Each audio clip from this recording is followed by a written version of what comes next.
A teacher asked the children in her third-year class, "What do you want to be when you grow up?" Little Johnny answered first. "I want to start out as a special air service officer. Go to the Middle East and kill loads of terrorists. Return as a national hero. Then become a billionaire. Go to the most expensive clubs. Find me the finest woman. Give her a Ferrari, an apartment in LA, a mansion in Paris, a jet to travel throughout Europe, an infinite Visa card, loads of cocaine, and all the while banging her like a loose barn door in a hurricane." The teacher, shocked and not knowing what to do with this unfortunate response from little Johnny, decided not to acknowledge what he said and simply tried to continue with the lesson. "And how about you, Sarah? I want to be Johnny's woman, miss."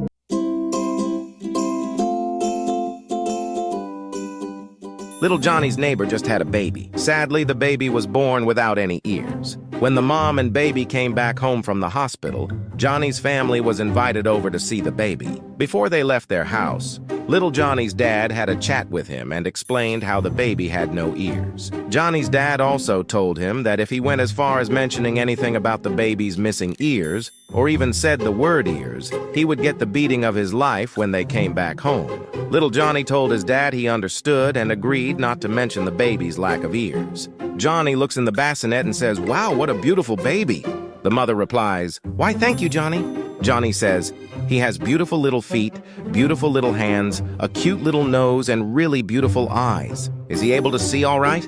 "Yes," says the mom. "We are so grateful. The doctor said he will have perfect vision." "That is great," says little Johnny, "'cause he'd be f***ed if he needed glasses."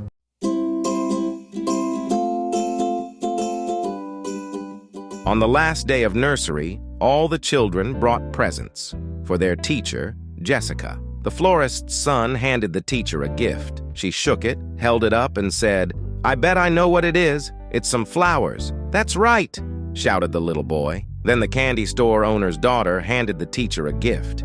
She held it up, shook it, and said, "I bet I know what it is.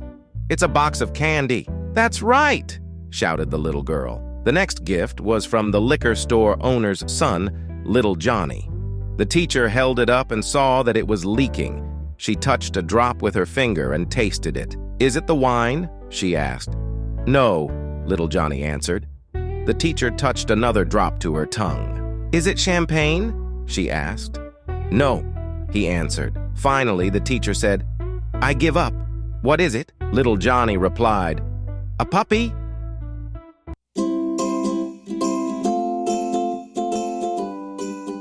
One day during math class, the teacher asked the students, "If I gave you 2 cats and another 2 cats and another 2, how many would you have?" Little Johnny answers, "The answer is 7. The teacher says, "No, Johnny, listen carefully. If I gave you 2 cats and another 2 cats and another 2, how many would you have?" Little Johnny answers once again, "The answer is 7. The teacher says, "Let me put it to you differently. If I gave you 2 apples and another 2 apples and another 2, how many would you have?" Little Johnny says, "I would have 6 apples." "Good job, Johnny," the teacher says. "Now if I gave you 2 cats and another 2 cats and another 2, how many would you have?" "I would have 7, little Johnny answers. "Johnny, where in the heck do you get 7 from?" the teacher asks. Little Johnny says, "Because I've already got a freaking cat."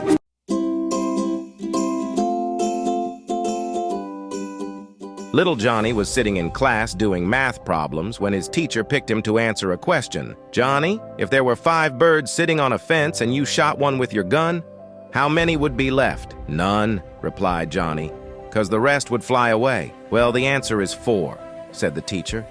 "But I like the way you're thinking," little Johnny says. "I have a question for you. If there were 3 women eating ice cream cones in a shop, one was licking her cone, the second was biting her cone, and the third was sucking her cone, which one is married?" "Well," said the teacher nervously, "I guess the one sucking the cone." "No," said little Johnny, "the one with the wedding ring on her finger, but I like the way you're thinking."